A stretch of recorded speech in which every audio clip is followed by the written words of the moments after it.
Plenty of us are familiar with the story of the Ford GT40 and how it dethroned Ferrari at the 24 Hours of Le Mans in 1966. They made a whole movie about it and everything.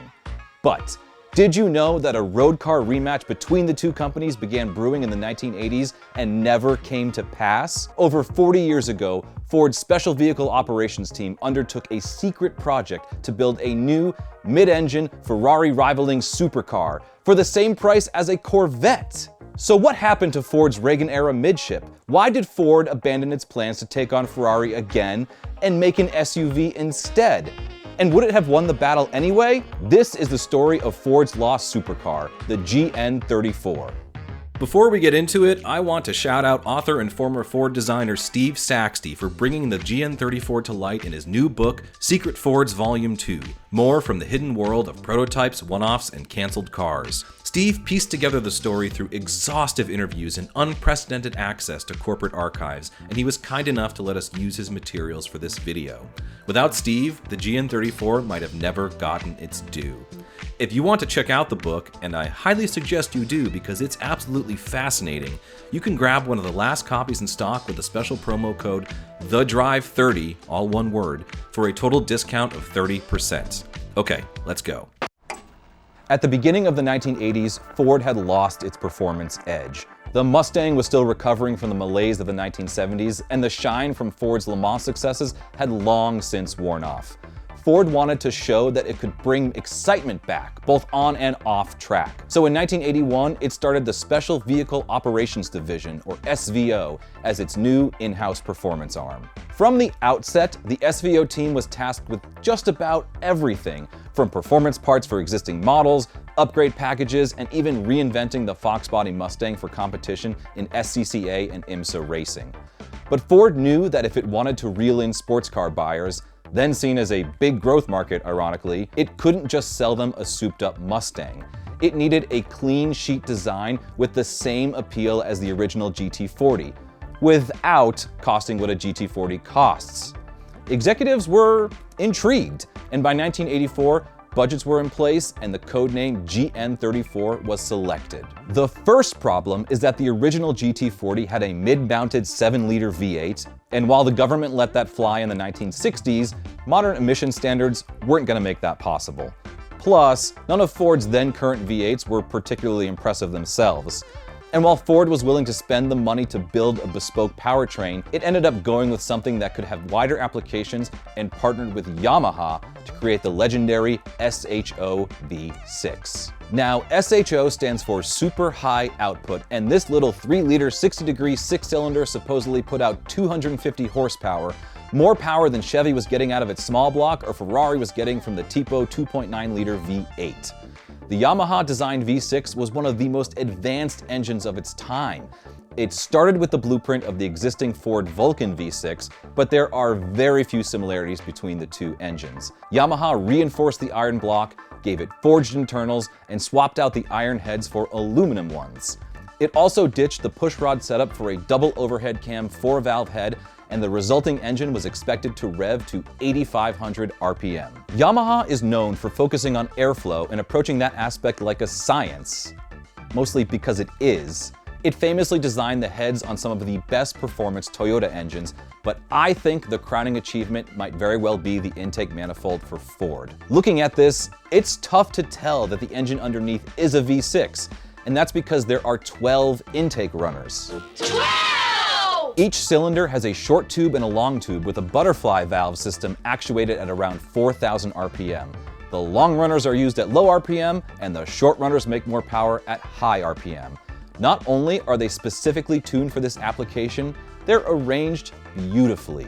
Because the engine was symmetrical all around, it could be mounted for front engine rear-wheel drive, front engine front-wheel drive, or as it would be in the GN34, mid-engine rear-wheel drive. The engine also matched up to Ford's existing transmissions and was a small enough package to fit in just about any vehicle.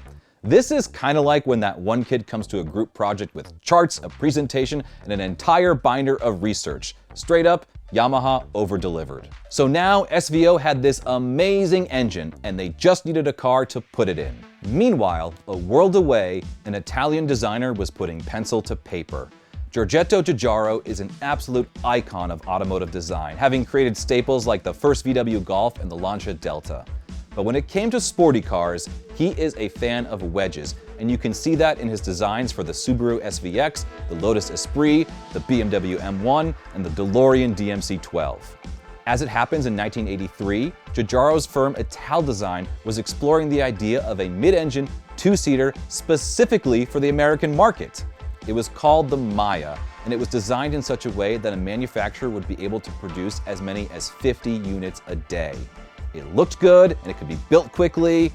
It just needed an engine. Italdesign got in contact with Ford and said, "Hey, do you have an engine we could potentially put in this midship design that just so happens to have a drag coefficient lower than a Ferrari 308? So of course, Italdesign and SVO immediately began working together. The Maya debuted at the 1984 Turin Motor Show, but it was a rocky start. One issue was that SVO wasn't quite able to deliver the Yamaha engine in time, and so the Maya was displayed with Ford's existing 140 horsepower Vulcan V6. Not very Ferrari-like. And Italdesign didn't exactly hold up its end of the bargain either. The same year, Lotus unveiled a mid-engine concept called the Etna, another Giugiaro creation that looked almost identical to the Maya. Clearly, the two companies needed to take another swing to get this right, and they almost didn't get the chance. When Ford's Vice President of Car Production Development, Stuart Frey, was brought up to speed on the project, he named some serious concerns. Namely, for this to make sense financially, Ford would need to build the car in the US and not rely on external suppliers for parts. He went on about margins and warranties, you know, the boring stuff that affects the bottom line and stops us from getting cool cars. But he sort of had a point. If you want to build an all-American car to take on Ferrari, you can't have it built in Italy. After nitpicking the proposal, Ford asked the SVO team if they could save money by working with Italdesign to mock up a concept on an existing front-engine platform like the Ford Sierra, a basic car that had proven to be just sporty enough in Europe. If the new Yamaha V6 was so versatile, why not build a front-engine sports car by combining the two? Okay, in a vacuum, I have to admit an SHO-powered Sierra would be pretty cool. But if you have to sacrifice a mid-engine supercar concept to do it, it's not worth it. Nevertheless, Italdesign built a full-scale mock-up using the hard points of the Sierra and also submitted that to SVO. In an effort to keep their midship dreams alive, SVO played along and got one more front-engine mock-up made by Ford's in-house design team, then presented these two concepts to Ford execs next to the Maya, which had also been updated to make it less Lotus-like. Out of the three cars, it was clear the mid-engine was everyone's favorite. And when Ford executives were reminded that they were going up against Ferrari as a benchmark, the arguments of a front-engine GN34 were all but put to bed at the end of 1984. So, the mid-engine setup was locked in for the GN34. But for a car to be successful, it doesn't need to just look good and have a good engine, it actually needs to drive well. Italdesign got to work on a revised drivable version of the design that would finally incorporate the Yamaha V6, called the Maya EM, and then SVO set up the ultimate test for their newest prototype. In the fall of 1985, Ford brought the newly redesigned Maya to a test track, and there waiting for it was a Corvette, a Porsche 944, a Ferrari 308, and an impartial driver with the skills to push each car to its limit, Sir Jackie Stewart. The three-time Formula One world champion spent the whole day thrashing each car around a closed course, and the car that set the fastest times? The Ford! Not only was it the fastest, Stewart said the GN34 was also more comfortable than either the Corvette or the Porsche. That was a huge win for the SVO team, especially since this was still technically a prototype. So SVO had done it! They'd set a high goal and pulled it off without compromise. But with success came more challenges, and the GN34 was about to face its toughest opponent yet: corporate bureaucracy. In any corporate structure, you find people trying to just justify their job. So, as the rest of Ford got wind of SVO's no longer a secret project, they all felt the need to pitch in. Too many cooks, too many. The question of design was brought up yet again, as the internal team was only ever asked to design a Sierra-based concept, not a mid-engine one. I guess they felt left out. Italdesign was asked to refine their concept further, and to burn even more money and exert more control, Ford contacted Ghia, another Italian design firm that it happened to own outright, for a third option. So with all that, these designs were then lined up with the Maya EM, and over the course of numerous focus groups and evaluations, it was the Ghia design that won out at the end of 1985. Giugiaro and his team had now designed 4 versions of the GN34, and they were about to lose this contract to their next-door neighbors. And the changes didn't stop there. As the GN34 went back into the prototyping phase, Ford ended up with a chassis designed by Codename consultants in England, a transaxle from GM supplier ZF, and mule cars built by Roush using modified Di Tommaso Panteras, one of which didn't even have the Yamaha V6. They threw a 351 V8 in there just to see. So what started out as an all-American Ford supercar ended up with a German gearbox, a British chassis, a Japanese engine, and an Italian body. But none of that mattered because it was still going to be built in France.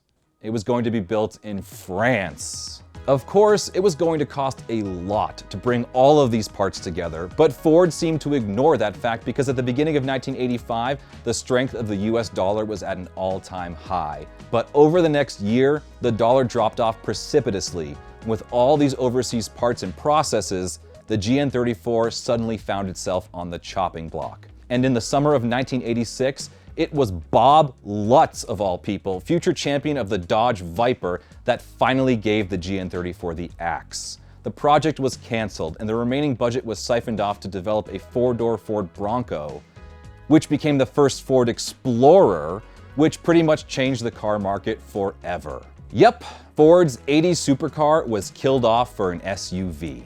At least some things never change, right? But even though the GN34 was dead, and the dream of beating Ferrari at its own game along with it, part of it still lived on. Yamaha had still delivered an amazing engine that was way better than the existing Vulcan V6 in just about every way. And since the engine could be mounted transversely, in 1989 it found its way into the front-wheel drive Ford Taurus. Even though the redline had been brought down and the power was dialed back, the Taurus SHO is one of the ultimate factory-built sleepers. Even with a wide ratio 5-speed gearbox, the car could do 0 to 60 in 6.6 seconds. That was faster than the contemporary BMW M3, faster than the Porsche 944, and yes, even faster than the Ferrari 308 the GN34 was designed to beat in the first place. All while delivering 34 miles per gallon on the highway. The Yamaha V6 was way ahead of its time. Owners said it felt like an engine from the future, and it ended up powering the Taurus SHO until 1995. It was also so efficient in its combustion process that the EPA didn't even require it to have an EGR valve. While it was an immensely impressive car, the Taurus SHO was also only a taste of what Ford could have produced.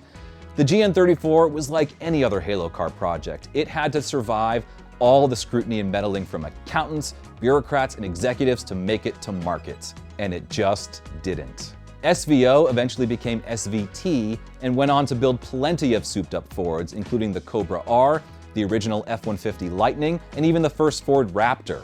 The various versions of the GN34 were scattered to the wind, but 2 of them can still be found today at the Roush exhibit in Detroit, and one with that original Yamaha V6. Even if Ford vs. Ferrari never got the 1980s sequel we deserved, the world still got a legendary engine out of it. That's all from me. I'll see you in 2 weeks with another story. Thanks for watching.